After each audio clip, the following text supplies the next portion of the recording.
오늘 사무엘상 25장 23절에서 44절까지 말씀을 읽었습니다. 어제 말씀이랑 동일하게 이어지는 내용인데요. 우리가 어제 말씀 보면 나발과 그의 아내 아비가일이 이제 나오죠. 나발이 자신의 그런 재산이나 이런 거를 좀 지키고 그 가축들을 지키는 목동들을 다윗이 지켜주고 보호해주고 이제 그랬으니까 좀 도와달라고 할 때에 나발은 악한 자였다고 해요. 그래서 모욕을 줍니다. 다윗 일행들의 전령들에게도 이제 모욕을 주면서 내가 왜 그 일을 해야 되냐 그러면서 선을 악으로 갚은 그 모습을 보고 다윗이 엄청 화가 나서 죽이려고 하는 장면이었는데, 지혜로웠던 아비가일이 이제 그 이야기를 몰랐는데 이제 하인에게 급히 들었습니다. 어제 말씀 보니까 14절에 하인들 가운데 하나가 와가지고 그 아비가일에게 이야기를 하죠. 그래서 아비가일이 그 말을 듣고 급히 이제 다윗에게 찾아갑니다. 다윗에게 줄 어떤 재물이라든지 여러 가지 가지고 급히 찾아가서 오늘 그 다윗을 만나서 아비가일이 다윗에게 나는 이제 몰랐습니다. 내 주여 땅에 엎드려서 살아계신 하나님을 두고 맹세하노니 당신이 그렇게 피를 묻힐 필요가 없습니다. 보복할 필요가 없습니다. 왜냐하면 하나님께서 그 일을 하실 것입니다. 이러면서 다윗을 치켜 세워주고, 다윗은 하나님 여호와의 싸움을 싸우셨기 때문에 그리고 당신은 일생에 악한 일을 찾을 수 없기 때문에 그 왕권을 하나님께서 끝까지 세워주실 것입니다. 막 이러면서 다윗을 대해서 칭송도 하고, 그리고 살아계신 하나님이 당신의 손에 피를 묻히지 않아도 당신이 죄를 범하지 않도록 하나님께서 일을 하실 것입니다. 이런 이야기를 합니다. 그런 이야기 듣고 다윗은 그 말을 듣고 지혜를 칭찬하면서 복이 있다 하면서 그녀의 말을 이제 듣게 되죠.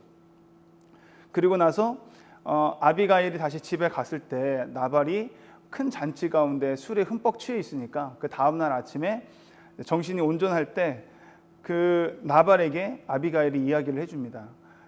오늘 37절 보니까요, 아침에 나발의 포도주에서 깬 후에 그의 아내가 그에게 이 일을 말하며, 이 일이 어떤 일입니까? 당신의 그 행한 일로 말미암아 선을 악으로 갚은 그 일로 다윗이 그의 용사들과 함께 와서 우리 집에 있는 모든 남자뿐만 아니라 당신까지도 다 죽이려고 올려오고 하셨습니다. 그런 이야기를 들으니까, 이 일을 말하니까 그가 낙담하고 몸이 돌과 같이 되었더니 한 열흘 후에 여호와께서 나발을 치심에 그가 죽으니라. 그리고 나서 이 일을 알게 된 전령들이 다윗에 보고를 하고, 다윗이 그 얘기를 듣고서 아비가일을 자신의 아내로 취하게 되는 스토리가 오늘 내용인데요. 오늘 내용에서 한 가지만 저희들이 이제 붙잡고 갔으면 좋겠다는 생각이, 아비가일은 살아계신 하나님을 전적으로 믿었다라는 것입니다. 아비가일이 믿은 하나님, 전적으로 믿은 하나님. 아비가일이 급히 이제 그 얘기를 듣고서 급히 찾아갔잖아요. 살아계신 하나님을 전적으로 믿음으로 인해서 다윗에게 찾아가고, 다윗이 믿음이 좋았잖아요. 그 여호와께서 기름 부은 자 사울이 자기 수중에 들어와 있는데도 불구하고 하나님 말씀에 이건 죄라고 하고 원수를 사랑하는 마음으로 죽이지 않았는데, 아비가일은 그 분한 마음이 많이 들었나 봐요. 그래서 그 원수를 사랑했던 그 다윗이 나발이 하는 짓을 보니까 너무 악해서 자기가 심판하려고 자기 손으로 하나님이 돼서, 재판장은 하나님이시다, 하나님이 이 모든 것을 이제 판단하신다 이러면서 사울에게 했던 그 다윗이 오늘 보면 나발을 자기가 판단하고 가는 것을 볼 때에 이성을 약간 잃었나 봐요. 너무 감정이 이렇게 해서. 그러니까 아비가일을 통해서 살아계신 하나님이 그 일들을 할 것이고 하나님께서 판단하실 것이고 하나님께서 치실 것입니다. 이 이야기를 해준 그 아비가일이 볼 때에 다윗이 너무나 자신은 이렇게 하려고 했는데 그것을 자기가 죄를 범하려고 하는 것을 누구를 통해서 멈추게 했습니까? 아비가일을 통해서 멈추게 됐고, 아비가일을 통해서 살아계신 하나님을 다시 의식하게 되고, 그렇지, 맞지, 하나님께서 판단하실 것이고 하나님께서 이 일을 행하실 것이다 라는 것을 이제 깨닫게 돼서 거두게 되잖아요. 가는 걸 멈추게 되는데, 오늘 그 살아계신 하나님을 저 여러분도 전적으로 믿었으면 좋겠습니다. 오늘 말씀 보면요, 26절에서도 이런 이야기를 합니다. 아비가일이 내 주여 여호와께서 살아계심을 두고 맹세하노니. 전적으로 믿었기 때문에 그렇게 맹세하면서 이야기하는 것이고, 그 이야기를 들은 다윗도 34절을 보니까요, 나를 막아 너를 해하지 않게 하신 이스라엘의 하나님 여호와의 살아계심을 두고 맹세하노니. 나를 막아 너를 통해서 내가 살아계신 하나님을 다시 기억하고 그 하나님을 두고 맹세하노니 라고 말을 하고 있습니다. 다윗의 손으로 친히 피를 흘리는 그 보복을 하나님이 막으셨다라는 겁니다. 하나님이 다윗을 막으셨어요. 누구를 통해서요? 아비가일을 통해서 막게 하셨습니다. 이미 하나님께서는 다윗을 사랑하셨죠. 왜냐하면 그 이전부터 마음이 내 합한 자였다고도 말하고요.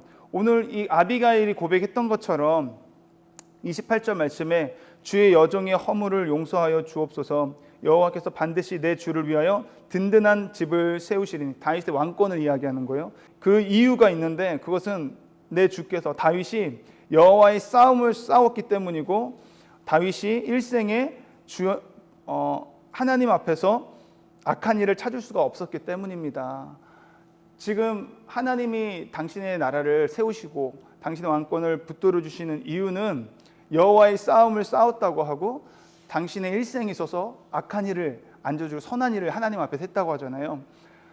이런 사람을 하나님께서는 또 전적으로 지켜주시고 막아주신다는 거죠. 우리가 죄악으로부터, 여러 가지 상황으로부터 우리가 죄를 짓는 상황을 막아주시는데 이유가 있습니다. 그냥 되는 것이 아니라 다윗이 어떤 이런 삶을 살았기 때문에 하나님께서 아비가일이라는 사람을 통해서 막을 수 있게 해주시고 다시 하나님을 찾을 수 있게끔 해줬다라는 거죠. 저는 여호와의 싸움을 싸웠다라는 것을 하나님의 말씀에 치열하게 순종하면서 정말 내가 손해보고 힘든 그 상황 가운데서도 그 원수가 바로 앞에 있는데도 불구하고 살려줬다는 게 하나님의 말씀에 전적으로 순종했던 거잖아요. 여호와의 싸움에 싸웠다는 것, 저는 그렇게 묵상이 되어지고, 또 평생에 악을 짓지 않았다. 이것도 하나님 앞에서 우리가 가장 큰 죄가 무엇인가 한번 생각을 해봤을 때, 하나님, 내가 나의 삶 가운데 주님이 필요하지 않습니다 라고 하는 그런 모습들, 정말 나에게서 하나님이 필요하지 않았던 그 시간이 악한 것이 않았을까? 하나님이 필요 없다라는 것은 뭐예요? 내가 하나님 찾지 않고 구하지 않고 하나님과 동행할 필요가 없다. 내 뜻대로 살아가는 삶이 악한 삶인데, 사울이 그랬죠. 정말 악하게 된 것이 이유가 무엇입니까? 하나님과 동행하지 않고, 하나님께 묻지 않고, 하나님께 함께하지 않으니까, 하나님께 찾지 않고. 그래서 기도하는 죄를 기도하는 것을 쉬는 죄를 범하지 않는다라는 그 사무엘 고백도 자신이 악한 길을 갈 수밖에 없기 때문에, 죄를 범할 수 없기 때문에, 뭐 하지 않으면요? 기도하지 않으면. 그래서 다윗이 하나님보다 앞서지 않았던, 하나님 마음에 합한 삶을 살았던 이유가 그렇게 하나님을 찾고 구하고 하나님 앞에 선한 일을 살았기 때문에, 기도하며 하나님 앞에 치열하게 그 말씀에 순종하려고 하나님을 사랑하는 마음으로 살았기 때문에, 다윗이 이렇게 하나님을 깜빡 잊어버렸을 때, 감정적으로 자기 방식대로 하려고 할 때, 이 아비가일을 통해서 하나님이 또 그 일들을 막아주시는 모습을 볼 때, 다시 하나님께서, 하나님은 살아계신 하나님이구나 다시 의식했던 것처럼, 저와 여러분도 살아계신 하나님 전적으로 믿고 그 하나님을 따라가면, 그 말씀과 기도 안에 머물면 반드시 우리가 또 넘어지고 힘들 때 믿음의 동역자, 믿음의 사람이 옆에서 하나님은 살아계시다, 하나님이 그 일을 하실 거다 이야기해 주시는 분들도 있을 줄 믿습니다. 그런 또 역할을 하는 것이 저 여러분이 되기를 원합니다. 아멘. 기도하시겠습니다. 하나님 감사합니다. 오늘도 말씀을 통해서 살아계신 하나님을 우리에게 계시하여 주심을 감사합니다. 살아계신 하나님을 전적으로 믿는 그 믿음을 우리에게 주시옵소서. 그리하여서 내게 닥친 모든 상황들을 내 상식이나 내 기준으로 바라보고, 내가 내 힘으로 그간의 방법으로 문제와 상황을 돌파하기보다는 먼저 살아계신 주님을 신뢰하며 묻고 기도하며 말씀을 통해 하나님의 방법을 구하게 하여 주시옵소서. 하나님이 나의 삶 가운데 일하시게 하기 위해 우리가 해야 할 일을 또 할 수 있기를 원합니다. 말씀과 기도를 쉬는 죄를 범하지 말게 하여 주시옵소서. 오늘도 하나님이 우리의 삶에 개입하셔서 하실 놀라운 일들을 보기를 원합니다. 성령 하나님, 친히 우리의 발걸음을 인도하여 주시옵소서. 살아계신 예수님의 이름으로 기도드립니다. 아멘.